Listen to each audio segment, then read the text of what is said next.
it's 150,000 people. The population of the Azores is around 250,000 people. So we have here more than half of the population of the Azores. Second most habitated island is Terceira, where you're going tomorrow, 50,000 people. So you have 200,000 people from a total of 250,000 people living in 2 islands, and the other 50,000 people are living on the other 7 islands. The last populated island is the island of Corvo, with 423 people, according to the last countage. And for example, the second biggest island of the Azores is the island of Pico, and only has 14,000 people. If you compare to the biggest island of San Miguel, more or less almost the same surface area, San Miguel, where we are, 150,000, and Pico 14,000. So it gives you already an idea of how much space actually exists on the other islands. You will be stunned with the island of Pico. There is nothing over there. Actually, a lot of rock in Pico, enough to turn the planet by the equator line twice, but not many people. So about the pineapple, as I was saying, I only said like a phrase. Pineapple is actually, it takes, I know that many of you already know how long it takes to produce a pineapple, so I'm not going to make this silly question anymore. It takes 24 months, between 18 and 24 months to grow a pineapple, okay? The pineapple actually was introduced in Europe by the Dutch, okay? That's very interesting. And this way of, and this particular technique of growing pineapple that you are going to see today was actually developed by the Dutch, okay? We don't like them very much, but it's true. It was by the Dutch in Holland, actually, in the Pays-Bas, over there, where they have developed growing pineapples inside of greenhouses, which is actually what we do here as well, and we have adopted this technique from them, okay? And the pineapple takes about 24 months, between 18 and 24, and actually this is the best time of the year to buy pineapple and to eat it, because yesterday we ate the best pineapple ever. Yes. At least mine, it was amazing. The pineapple in the Azores, until I would say the late 90s, was almost disappearing, because at the time there was some sanctions from the European Union, so actually the producers, they were helped by the European Union, but many people, they started to quit. But in 2015, when the tourism started to grow, many people started to produce, and actually some people are building new greenhouses to produce pineapple, because we are not producing enough. So this is actually the bulb, the seed of the pineapple, okay? Like I have already told you, the pineapple is from the same family of the bromeliad. Those that did the park with me yesterday, you saw that the bromeliad is from the same family of the pineapple. At least I told you, and we have seen a beautiful plantation. Those who did not, I'm sorry for you. So, but this plant here, actually, this plant is very easy to grow. This is what I wanted to say. Yesterday we have seen it, because actually this plant can grow on top of other plants, okay, and it keeps growing, okay? But if you want to have a good quality product, you have to grow it and feed it, okay? So if you want to grow the plant from the seed, you have to put it in usually on a smaller greenhouse. I would say can be like this, but you have to rise the temperature to 46 degrees Celsius. I would say it's quite hot, okay? I would say the double that usually we support, okay? Really hot, okay? And then the plant starts to sprout, and then a small plant like this starts to sprout from the bulb, okay? So to reach this size, you have to wait like 4 months. 4 months, plant grow, 4 months, and then you take it from the plant, okay? You're going to transplant into another greenhouse, okay, big one, which takes usually 600 fruits. These ones, the big ones, okay, 600. So before you plant, you have to create what we call the bed, which is basically a layer of organic material, okay, which is basically sawdust. You see, this is sawdust. When you cut the with leaves of, in this case, they use the Australian cheesewood.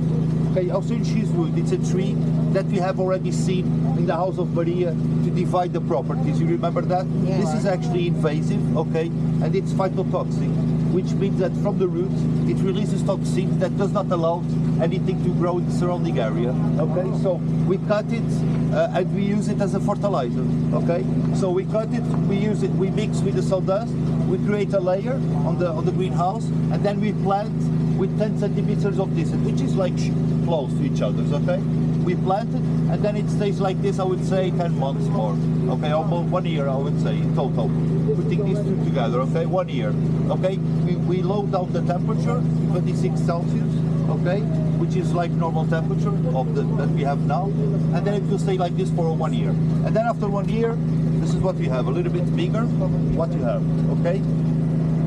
Once again, take off all the plants, a new layer, plant it with more distance, okay? And then cut the leaves around to trim it, just like this, to trim it like this, you trim it like this, but without the fruit yet, okay? And then what happens magic? What is the magic? Then inside of metal recipients like this, okay? Along the greenhouse, we put leaves inside, okay? And then we burn the leaves, okay? These leaves are going to create smoke. This smoke actually will force the plants to bloom at the same time, okay? They will all start to bloom at the same time, okay? And the reason why they do that is because we want to harvest the pineapple at the same time, okay? If you don't do this, they are going to start to bloom in different days, and then they are going to start to maturate in different days, and then you have to harvest in different days. If you do this, they are going to start to bloom all at the same time, and then you have the fruit, okay, at the end. So, and then it starts to grow. Those who have been with me yesterday have seen that the flower of the bromeliad is the same as this one here. Okay, I don't know if you were. Who was with me yesterday in the park? Me. So you remember that the flower of the bromeliad is this one here? Yeah. Then it starts to grow a pineapple, and then it comes the worst part where you castrate the pineapple, okay? You cut the crown of the pineapple, and by cutting the crown, the pineapple will not spend time and energy growing the crown. It will grow itself, okay? It will be more round. That's why our pineapple does not have a big crown like the abakashi. We cut the crown, and the pineapple gets more round, okay? And basically that's it. And then at the end of the 24 months, it will be like, we can harvest when it's green, but it will maturate, okay, at your house. It will be orange, and then you can cut it and eat it. The pineapple of the Azores is only mature when it's orange, okay? And one of the things you need to know as well is that during the production, okay, they usually, some producers, before, they used to overwater the pineapple. When I say before, it's before the registration of the producers and also of the product.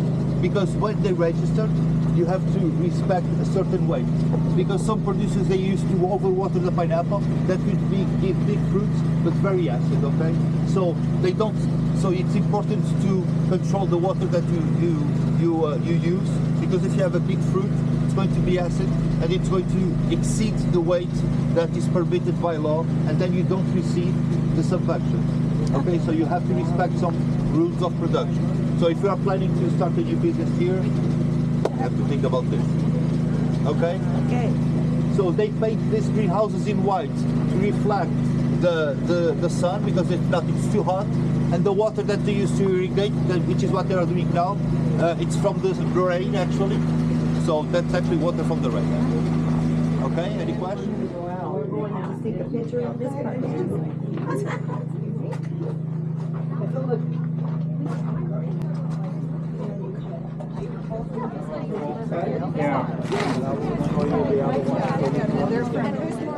can't take the smell with you. Okay, let me get a picture of you guys Go roll around looking in in. 15, this one is 38. But it makes all sense why it's so expensive, you know. Because sometimes the people arrive here, they say, oh, but yesterday we bought one that was much cheaper, yeah, We but put the it other on one. the side here, the trash, Here. the tray. All right, thank you. Wow, that's So how many pineapples per bottle? 7 per bottle. 7 per bottle, wow. Yeah. Sete, no, about 7.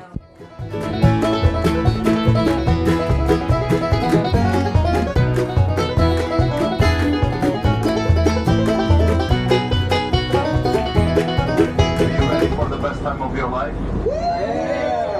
Me neither. We are going to have a great time from here. So we are now going to visit the Green Lane and Blue Lakes. On the way to the Green Lane and Blue Lakes, we are going to make several stops. We are going to make one stop in Pico do Carvalho, actually two stops. One in Pico do Carvalho, and the other one right in front at the King's View. The King's View, it is known as the King's View because Dom Carlos I of Portugal, when he came here to the island, he stopped, and when he visited that place, he said, "This is a true King's View." So today you're going to see a true King's View. You know what is funny about King Carlos I?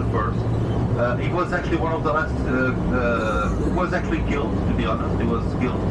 But he was one of the last Portuguese kings. But what is funny about him is that he was actually a good guy, to be honest. It's a shame that he was killed. But what was funny about him is that all the photographs you have from him, his wife, Dona Amélia, she's always in the back and he's always in the front. And the reason for that is because she was taller than he was. So it should give the idea that he was taller than she was, but he was not. And so there is a legend around that formation of the Blue and the Green Lakes, which is a love story between a shepherd and a princess. Oh, there is actually a legend behind the formation of Cidades, which is a love story between a shepherd and a princess. It starts like this. Many years ago, it's not the Star Wars, it's actually a local legend. Many years ago, there was a very evil king living in a planet called Bedouin, it's not true, living in Cidades. Okay, and he was actually a very mean king, but he had a beautiful daughter. She had the most beautiful blue eyes in the world, and when it was his birthday of the king, she decided to offer him a box of bottles of wine from Pico. I think it was 24 bottles. And the king, he decided to drink the first bottle, and then he got drunk, of course. And then he started to sleep, and this was after lunchtime. And then the princess, she decided to leave the castle and explore the areas. And then she started to hear the sound of a flute. And then she followed the sound of the flute. And then she saw a shepherd with green eyes, and they fell in love straight ahead. They fell in love. Apparently this shepherd's name was Paulo. Okay. Paulo, it's a shepherd. It's true. He was shepherd and the driver. And then they fell in love with each other. And every day, during the time that the bottles of wine lasted, every day they used to meet, you know, they did those things that boyfriend and girlfriend does. And so one day, Paulo, the shepherd, he decided to make himself a man and ask for the hand of the princess and to get married. So he wanted to become a prince. And he went to the castle. He entered in the castle. He entered in a big room where the king was eating a big chicken's leg, actually. Yeah, and then he threw the chicken's leg, and then he hit the guard that was behind Paulo. He was lucky, actually. And then Paulo made his speech, and he said, "I have 3 cows, two dogs, 5 sheep. I play flute, you know, I know how to dance, you know, all of these things." And the king raised himself and said, "Never. My daughter will not get married with you." You know, because he was saying what he had, you know, because he wanted to get married with her. And Paulo, and also the king said, "She's going to get married with the prince of Miradouros, Bruno." Okay? And then Paulo was sad about that. He left the castle, but the king, he gave them one last chance to meet each other, you know, to be together, to say goodbye. And then, of course, that's the princess, she left the king, the castle with the guards. They met each other. She met with Paulo, and then they promised, eternal love, these kind of things that they do when they are young. And then they promised eternal love, which never happened. And they embraced themselves. They started to cry, and it gave the formation of 2 different lakes. The tears from the blue eyes of the princess, the blue lake, and the tears of the shepherd, green eyes, small lake. And that's the real story of the formation of Cidades. Not volcanic eruptions or anything like that. It was actually a love story. So you will see that when we arrive, the green lake is actually smaller than the blue lake. And I believe, I always think about this after telling you, so why the blue lake's bigger than the green lake? Because Paulo, he stopped crying because he found another girl. And when the princess discovered he was with another one, she cried even more. And then that's why the blue lake is bigger than the small. Amazing story. Bruno, what's this on the right-hand side?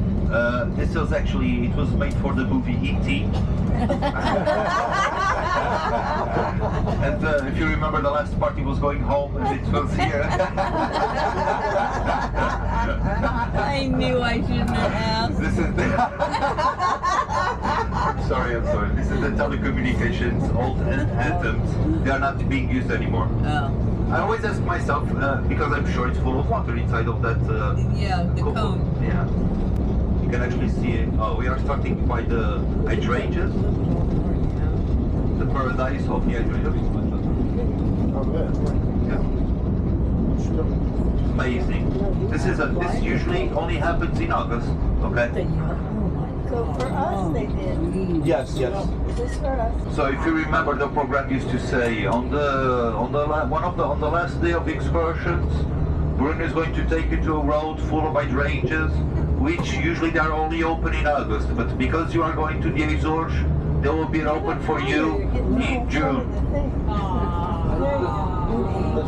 The things I do for you. See all of these hydrangeas. This is paradise. As you can see, Paulo is driving a little bit slow, so you can actually take some pictures and watch the hydrangeas carefully. You can count them if you want. Yeah. Imagine. That's amazing. All different colors.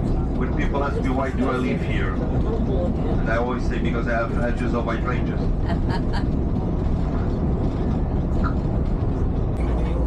So we are going to see on the left side the cheese factory. I know that in the afternoon you have some free time. If you would like to buy cheese, you have two options. You have the king of the cheese, which is actually where we were, or you have the prince of the cheese. The prince of the cheese, if you want to walk, it's more or less the same distance, but it's flat. Okay? The king of the cheese, you already know where it is. My advice for you to buy the cheese is the cheese of San Miguel, the one that you are going to see here on the left side from this factory, and you will understand why, because this cheese here won the World Award Cheese of 2023 or 22 if I'm not mistaken. It's my favorite cheese of the Azores, but as you know, the most known cheese of the Azores, it's from the island of Saint George. Okay? The cheese of the Azores can go from 3 months of cure to 3 years. Okay? Older it is, more spicy, more consistent, more expensive. Okay? This one here, this factory here, they produce the cheese of San Miguel. You will see that the external, the layer actually, it's black, so it's easy to identify if you want to buy. This cheese is sold in vacuum, so in the afternoon, I know that you have some free time. If you want to buy some cheese to take with you, it's possible. Okay, you can actually buy at this Prince store or at the King store as well. This is the cheese you see. So World Cheese Award 2023-2024. So gold medal. You see, San Miguel. This cheese is amazing. Okay. So, and you can get it at the city center. Okay, in a store called the Prince of the Cheese, Príncipe do Queijo. Okay. This afternoon you have time because you will have some free time. So you can do whatever you want. If you want to buy the cheese, you can buy the cheese. If you want to walk around the city center, you can walk around the city center. Is the city center the plaza? Yeah, that's the center, yeah. But you have gardens, you have churches, if you want to visit. I advise you to visit, for example, one of the most spectacular churches of Portugal. You're not going to regret if you visit this place. This is like 10 minutes a visit over there at the Jesuit church. It costs you like €2 to visit this place, very cheap. And you have a beautiful altar from the 60th century made by the Jesuits.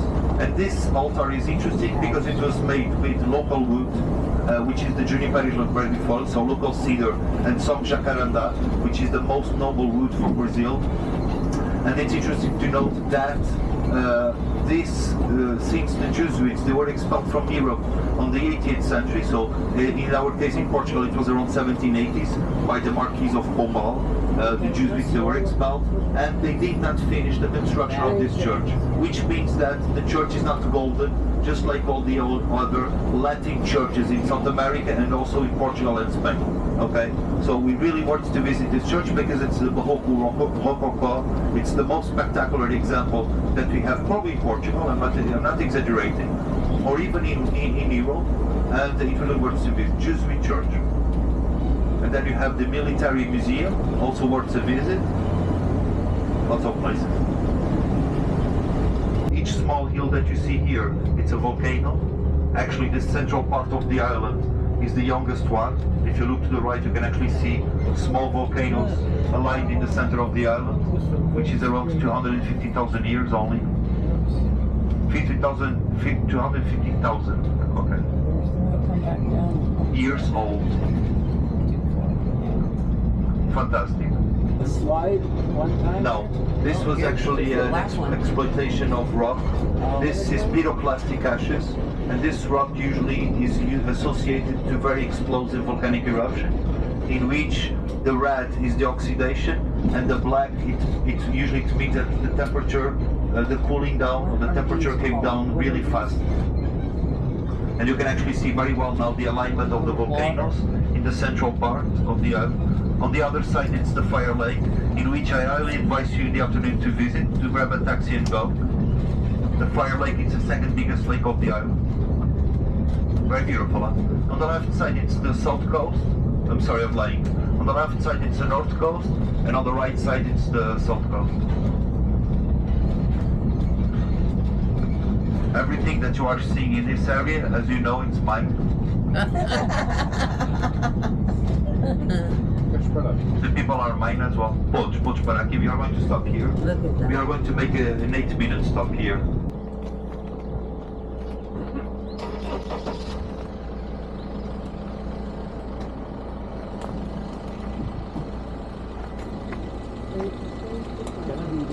So if you want to get together here, I will show you something. If you have the chance to see it, it's worth to see. It's actually made, it's on YouTube. It is called The Boat and the Dream, or Barco e o Sonho. I think you can see it with English subtitles if you don't understand the Portuguese, you know, the accent, the Portuguese from the islands. So this is actually tells a story. It's more or less during this period of the 60s of the immigration. So what happened is that there is a scene of a couple, a young couple, you know, they are in bed, and the guy is very quiet, and his girlfriend, she's pregnant, and she asks him, oh, what is wrong with you? Why are you so quiet? You're not saying anything, you know. And then he tells her, oh, it's okay, everything is okay. And then on the day after, when she wakes up, she's alone, and then the guy, he already left. And then the next scene that you see, it's him with a photograph and a letter from an American girl. On the right side, this is nice. Okay, so what you see, so the next scene you see him on the coach already, so on a bus, going to the airport, because he was going to the United States. So which means that some girls from the United States that were single, you know, they used to send letters to the guys here that were single as well, because if this was a chance for them to have a good life, you know.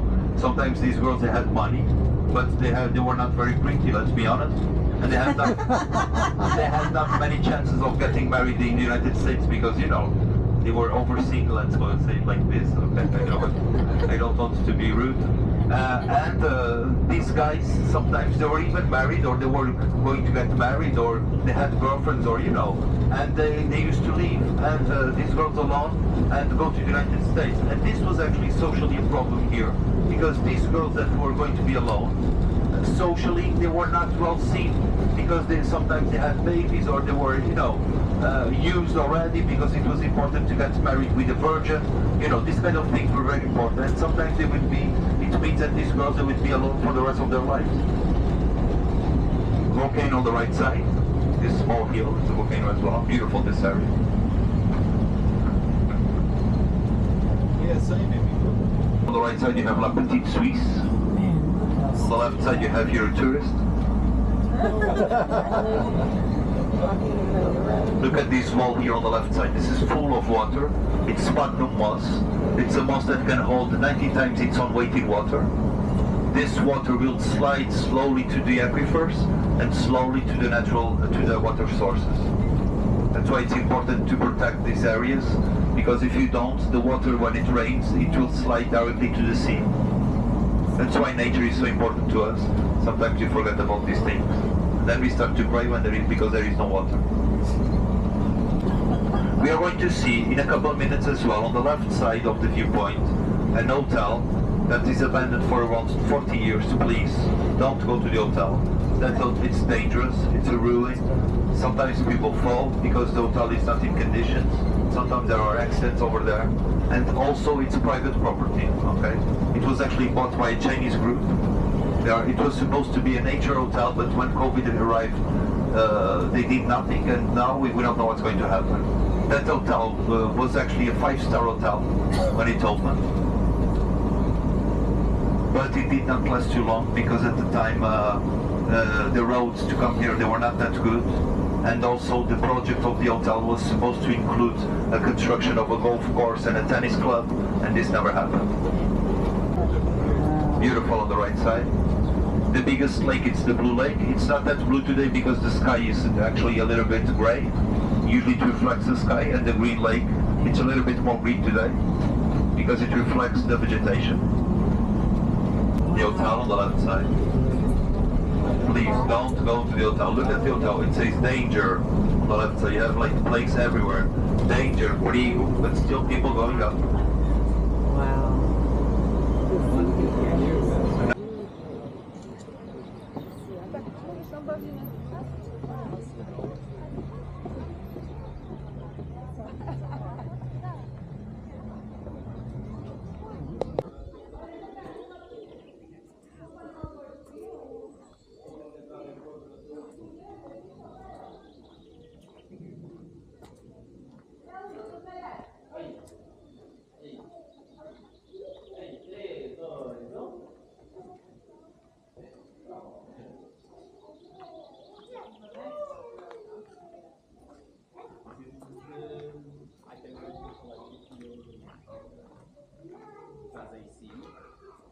As you see,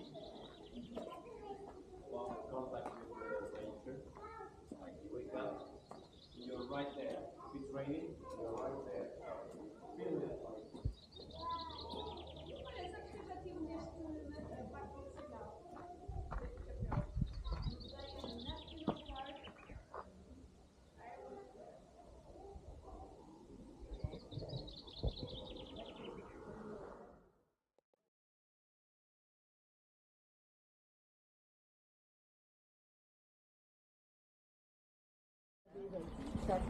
I think this is the bus stop. Is that the reason why the bus is behind us to block the cars? That only works so far. Unless he's coming down behind us. Brakes run out. Yeah. When I heard downhill, I was all for it.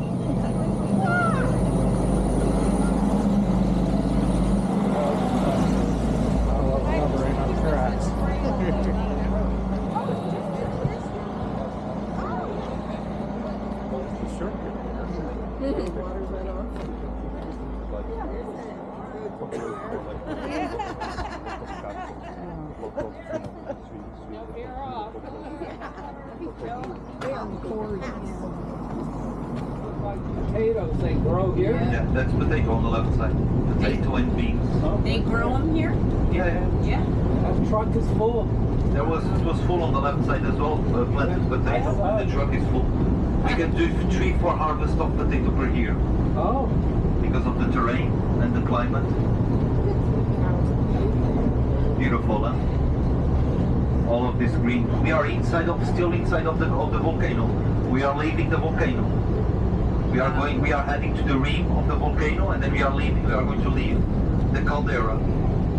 So all of this was in volcanic eruption until recently. Like yesterday. Look at this. They harvested all the wood. Yeah, they always have to cut these trees at the end of 35 years to manage the forest, because if not they start to die because of humidity, and then they always leave the roof on the land to avoid landsliding. Wow. What do they do with all the wood? The wood is exported actually to Canada, mainland, and also locally to make doors, windows. These are cedars. We also use it when it's a baby tree as a Christmas tree, the Japanese cedar. And on the left side you can see the alpinist cows. Can you imagine cutting all of that, clearing that wood? As vacas alpinistas. Des vaches alpinistas.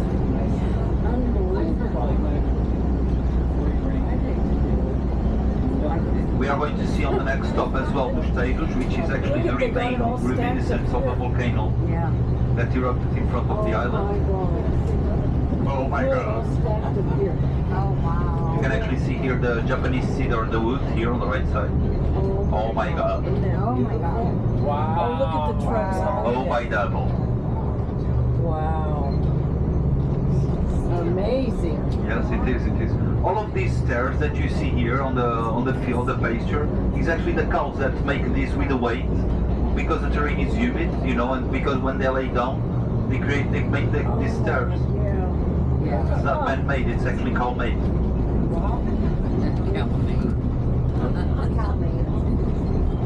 The stairs that you see on the field, cow-made, made by the cows. Oh, look at the rocks out there. The rocks over there, it's like I said, it's a reminiscence of a volcano. So that's basically a volcano that erupted on the sea. And what you are seeing is the result of the erosion. So the rocks that remained from this volcano. We are going to make one stop in about 5 minutes to see that viewpoint. And you will see on the left side the Ferreria, where I was saying that you have like the natural pools. And all those boats that you are seeing, they are looking for whales, for sure, for sure. Whale watching.